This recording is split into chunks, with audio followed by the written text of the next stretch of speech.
Assalamualaikum warahmatullahi wabarakatuh. Sebelumnya, perkenalkan, nama saya Zainal Mahmudin, NIM 1021964 dari kelas SMC semester 3, jurusan Hukum Ekonomi Syariah. Di sini saya akan mempresentasikan dan menjelaskan hasil dari tugas makalah saya yang berjudul Kaidah khusus dalam muamalah atau buyu. Yang pertama yaitu pengertian dari muamalah itu sendiri. Ya, muamalah berasal dari kata amala yu'amilu muamalatan yang artinya bermakna saling bertindak, saling berbuat, dan saling mengamalkan. Secara terminologis, muamalah mempunyai arti dua, yaitu secara luas dan secara sempit. Untuk secara luas, berarti aturan-aturan hukum Allah yang mengatur manusia dalam kaitannya dengan urusan duniawi. Sedangkan dalam arti sempit berarti aturan Allah yang wajib ditaati, yang mengatur hubungan manusia dengan manusia dalam kaitannya dengan cara memperoleh dan mengembangkan harta dan benda.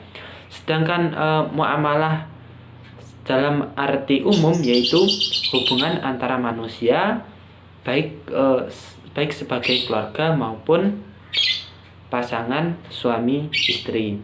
Yang kedua yaitu pengertian dari jual beli atau buyu. Ya, dari segi tasrif, makna dari buyu berasal dari kata ba'ahu, artinya dia menjualnya. Masdarnya bai'atan dan mabi'an.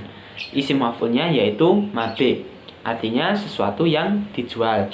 Al-bi'ah artinya komoditi, ibta'ahu artinya aku menawarkan untuk menjualnya, ibta'ahu artinya aku membelinya.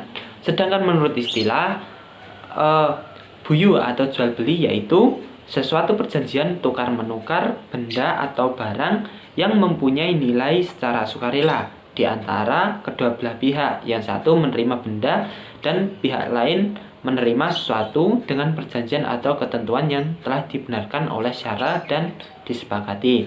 Jadi, pengertian buyu ini yaitu sesuatu perjanjian yang menghasilkan sebuah keridhoan dan yang telah dibenarkan oleh syara sesuai dengan perjanjian yang telah disepakati. Untuk hukum jual beli ini yaitu mubah atau boleh selama memenuhi rukun dan syarat dari jual beli itu sendiri. Dasar hukum dalam buyu atau jual beli ini terdapat pada Al-Quran dan As-Sunnah.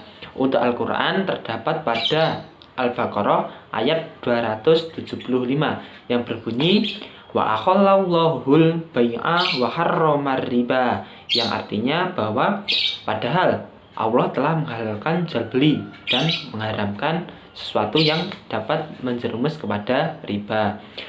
Untuk dasar hukum yang kedua yaitu terdapat pada As-Sunnah yang artinya bahwa kedua orang yang bertransaksi jual beli berhak melakukan khiyar selama keduanya belum berpisah.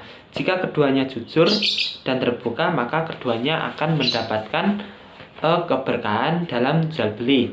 Tetapi sebaliknya, jika keduanya berdusta dan tidak terbuka, maka keberkahan dalam jual beli atau buyu ini akan dihapus. As-Sunnah ini diriwayatkan oleh hadis riwayat Al-Bukhari nomor 1937 dan Muslim nomor 1532. Yang keempat yaitu pengertian dari rukun dan syarat jual beli. Adapun macam-macam rukun dalam jual beli yaitu yang pertama yaitu adanya penjual dan pembeli. Jadi antara penjual dan pembeli ini dapat bersifat perseorangan maupun lembaga sebagai badan hukum. Yang kedua yaitu tentunya ada barang atau objek yang dijual belikan. Yang ketiga yaitu tentang adanya alat penukar atau berupa uang dengan barang maupun sebaliknya, yaitu dengan barang ditukar dengan uang. Yang kelima yaitu ada akad atau ijab kabul antara si penjual dan si pembeli. Untuk syarat dari objek jual beli ini yaitu harus dimiliki oleh penjual. Jadi objek ini harus dimiliki oleh si penjual dan si penjual ingin menjual objek tersebut. Yang kedua yaitu harus siap diserah terimakan. Jadi ketika saya memiliki barang, maka saya harus siap menyerahkan barang yang saya jual tersebut. Yang ketiga yaitu halal dan tohir atau bersih dan suci. Jadi syarat objek ini harus halal dan bersih. Jadi tidak boleh menjual seperti menjual bangkai, terus babi, anjing, dan sebagainya. Pokok yang dapat berbuat haram itu dilarang. Untuk syarat sah jual beli dari subjeknya yaitu si penjual yaitu berakal. Jadi orang yang menjual beli ini harus berakal dan tidak gila tentunya. Jadi orang ini harus mempunyai akal dan dapat menerima dari jual beli. Yang kedua yaitu dengan kehendak sendiri. Jadi syarat ini yaitu harus kehendak sendiri. Jadi tidak boleh terpaksa. Tidak boleh terpaksa kamu harus menjual barang ini. Itu tidak boleh.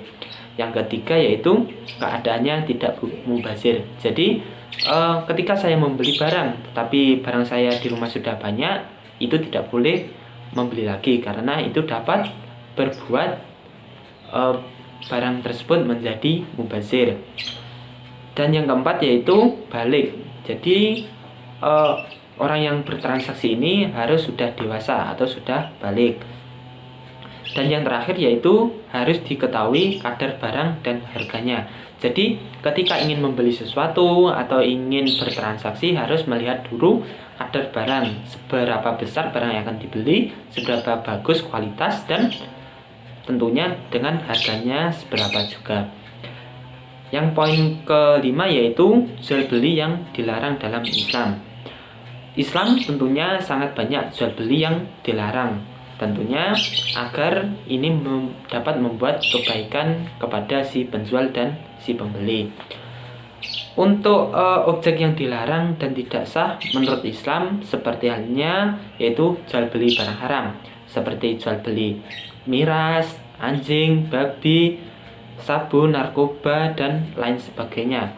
Ini tentu dari hukum dalilnya juga sudah haram. Yang kedua yaitu jual beli anak binatang yang masih dalam kandungan. Jadi jual beli anak binatang yang masih dalam kandungan ini dilarang, sebab kita belum tahu bahwasannya ketika lahir anak binatang tersebut ukurannya seberapa dan apakah mendapatkan cacat atau tidak. Jadi belum diketahui jika menjual anak binatang yang masih dalam kandungan.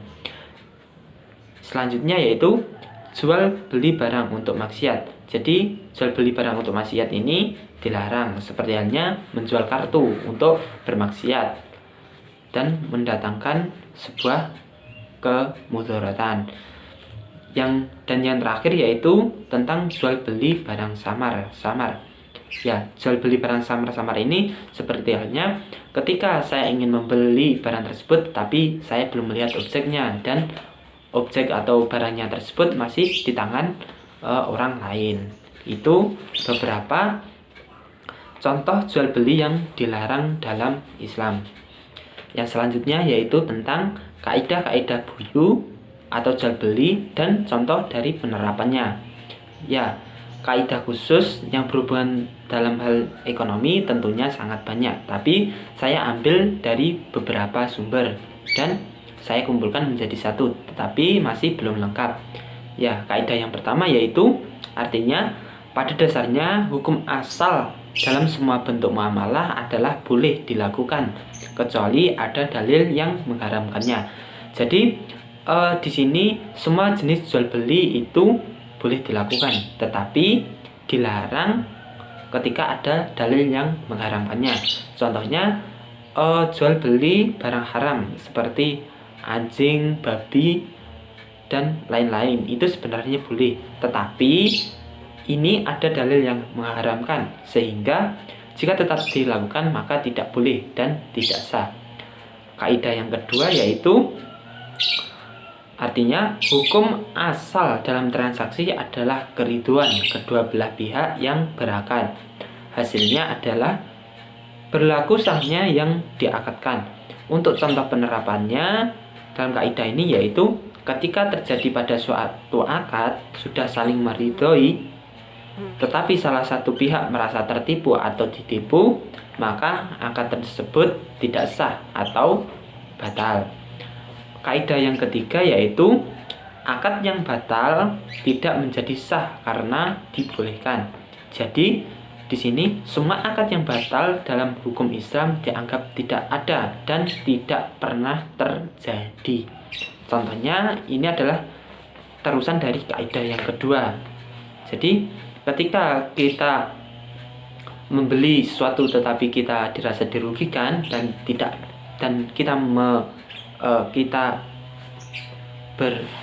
berkata batal, maka menurut hukum Islam ini tidak ada dan tidak pernah terjadi.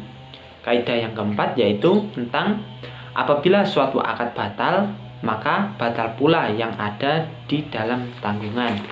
Jadi contoh penerapan dalam akad ini yaitu jika ada pembatalan akad antara kedua belah pihak, maka hak pembeli terhadap barang menjadi batal dan hak penjual terhadap harga barang menjadi netral. Itu adalah kaidah keempat, yaitu tentang pembatalan kedua belah pihak. Kaidah yang kelima yaitu apa yang boleh dijual juga bisa digadaikan. Jadi semua yang bisa dijual itu dapat juga digadaikan. Seperti halnya kita menjual barang emas, sepeda motor, tanah, dan sebagainya itu kan bisa dijual. Tetapi ketika kita ingin menggadaikan barang tersebut, barang ini juga bisa untuk digadaikan. Yang kaidah keenam yaitu sesuatu benda tidak bisa dicabut dari tangan seseorang kecuali atas dasar yang telah ditetapkan. Contohnya yaitu setiap hutang tidak boleh sewenang-wenang melakukan penarikan kecuali ada surat perjanjian tersebut, seperti halnya membawa surat fidausa. Jadi kaidah keenam ini ketika suatu benda tersebut dihutangkan, maka si penarik utang tersebut tidak bisa meminta kembali barang yang dihutangkan dengan sewenang-wenang kecuali membawa surat perintah atau surat perjanjian, atau juga bisa dengan surat fidausa. Yang ketujuh yaitu sesuatu hal yang dibolehkan oleh syara tidak dapat dijadikan objek tuntutan ganti rugi. Ya, yang dimaksud dalam objek syara ini yaitu seperti halnya melakukan kegiatan sholat. Untuk contoh penerapannya yaitu setiap orang yang melakukan syariat seperti sholat, puasa, pokoknya tentang ibadah tersebut tidak boleh dituntut ganti rugi. Bahwasanya ketika kita melakukan sesuatu itu tidak dapat dituntut karena itu adalah sebuah keyakinan dan itu adalah syariat atau kewajiban. Kaidah yang kedelapan yaitu setiap syarat untuk kemaslahatan akad atau diperlakukan oleh akad tersebut, maka syarat tersebut diperbolehkan. Untuk kaidah ke-8 ini contoh penerapannya yaitu seperti dalam hal gadai emas, kemudian ada syarat bahwa apabila barang digadai tidak tebus, maka si penerima gadai berhak untuk menjualnya. Jadi kaidah ke-8 ini terdapat pada akad dalam sebuah gadai. Ketika si penggadai tidak mampu untuk mengembalikan uangnya, maka barang ini dapat untuk dijual. Sekian yang dapat saya sampaikan.